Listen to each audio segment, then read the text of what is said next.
audio jungle.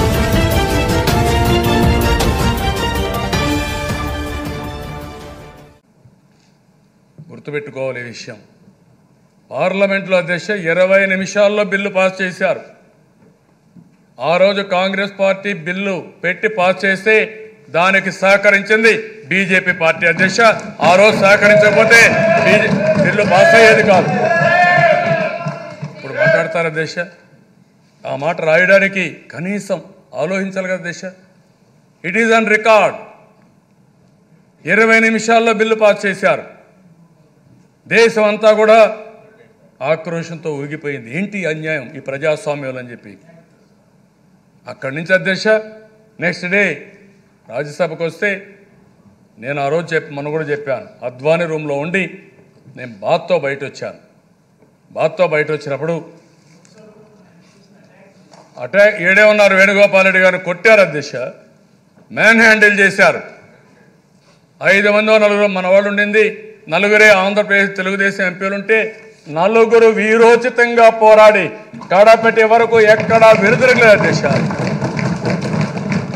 అదే రాజ్యసభలో 2 మెంబర్లు ఉంటే 2 ఉంటే వాళ్ళు 2 అరిసి ఎక్కడా రాజీ పడకుండా పోరాడితే మిగిలిన పార్టీలు అందుకుంటే కనీసం అధ్యక్ష ఒక్క మాట మాట్లాడకుండా మీరు ఇప్పుడు నాకు రాసేటప్పుడు మేమే పోరాడాం, మేమే సెన్సిటివ్గా మాట్లాడుతున్నారు. నేను అడుగుతున్నాను అధ్యక్ష, మీరు సెన్సిటివ్గా ఉన్నాం అనుకున్నప్పుడు గడిచిన బడ్జెట్ పెట్టినప్పటి నుంచి లాస్ట్ బడ్జెట్ కాబట్టి నేను తొందరపడలేదు.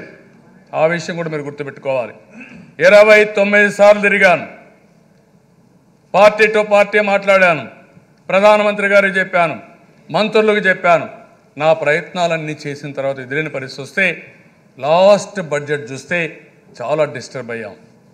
5వ బడ్జెట్లో కూడా మీకు ఆంధ్రప్రదేశ్ కనపడలేదంటే ఏమాత్రం ఈ రాష్ట్రం పట్ల మీకు ఒక న్యాయం చేయాలని ఆలోచన ఉందని అడుగుతున్నా. ఆ బడ్జెట్ అయిన తర్వాత ఆ రోజు తెలుగుదేశం పార్టీ ఇంకా మాట్లాడాలి, అడగాలి అనే ఉద్దేశంతో స్టార్ట్ చేసాం అధ్యక్ష. అప్పుడు కూడా మిత్రపక్ష ధర్మంగా నేను చేసిన పని చూస్తే అధ్యక్ష మా మెంబర్లకు చెప్పాను, మా ఫ్లోర్ లీడర్ చెప్పాను, మా మినిస్టర్స్ చెప్పాను, మీరు అక్కడ అనంతకుమార్ ఉంటాడు పార్లమెంటరీ అఫైర్ మినిస్టర్ అని చెప్పండి, మాకు అన్యాయం జరిగింది, ఇది మంచిది కాదు, మేము తప్పకుండా రాష్ట్రం కోసం పోరాడతామని చెప్పే పోరాడని తప్ప వెనకడుగు వేసి చెప్పకుండా ఎక్కడ చేయలేదు అధ్యక్ష. చేసిన తర్వాత అధ్యక్ష ఏమన్నా ఆలోచించారు? కనీసం మాట్లాడాలని ఒక ఆలోచించారా? ఆలోచించలేదు, కనీసం మాట్లాడలేదు. సెషన్ అంతా అయింది, మళ్ళా సెషన్ ప్రారంభమైంది. సెషన్ ప్రారంభమైతే దిశ ఇక్కడ బడ్జెట్లో నేను గవర్నర్స్ అడ్రస్లో పెట్టాను. గవర్నర్స్ అడ్రస్లో పెట్టినప్పుడు నేను చెప్పాను ఈ సమస్యలన్నీ ఉన్నాయని చెప్పాను. చెప్పిన తర్వాత ఇదే హౌస్లో నేను సమాధానం చెప్పి బయటెడితే వితిన్ 2 నిమిషాల్లో ఎన్ని ఆర్టికల్స్ అధ్యక్ష మధ్యలో. అంటే తెలుగువారి ఆత్మగౌరవం అంటే వేరే వాళ్ళకు ఉంటుంది, తమిళ ఆత్మగౌరవం ఉంటుంది, కన్నడ ఆత్మగౌరవం ఉంటుంది, ఒరియా ఉంటుందని లీకులు వదిలిపెట్టారు. ఇంకో పక్కన మీరు వదిలిపెట్టిన లీకులు చూస్తే వీళ్ళని చూస్తూ ఉంటే యుద్ధం లేదు కాబట్టి యుద్ధానికి పెట్టే బడ్జెట్ కూడా వీళ్ళు అడిగిడిగి ఉన్నారు అని ఒక లీక్ వదిలిపెట్టారు. ఎంత దుర్మార్గం అధ్యక్ష ఇది. అంటే మేమంత నీచంగా ఉన్నాం ఆంధ్రప్రదేశ్ ప్రజాని వాడే డబ్బులు మనం అడిగే మనస్తత్వం మంది కాదే. అవసరమైతే అందరికంటే ఎక్కువ త్యాగాలు చేయడానికి తెలుగు వారు వెనకాడడం చేశారు. అదే సమయంలో ప్రధానమంత్రి గారే చెప్పారు పార్లమెంట్లో. ఏం చెప్పారు? ఆ రోజు ఎన్టీ రామారావు గారు ఈ పార్టీ పెట్టింది తెలుగు వారి ఆత్మ గౌరవం కోసం పెట్టారు. తెలుగు వారిని అవమానం చేశారు కాబట్టి సినిమాల్లో ఉండే ఎన్టీ రామారావు గారు సర్వస్వాన్ని త్యాగం చేసి రాజకీయాల్లోకి వచ్చారు మీరే చెప్పినప్పుడు ఆ ఆత్మగౌరవంతో పెట్టిన పార్టీ ఆత్మగౌరవాన్ని గురించి పోరాడితే తప్పేంటి అధ్యక్ష?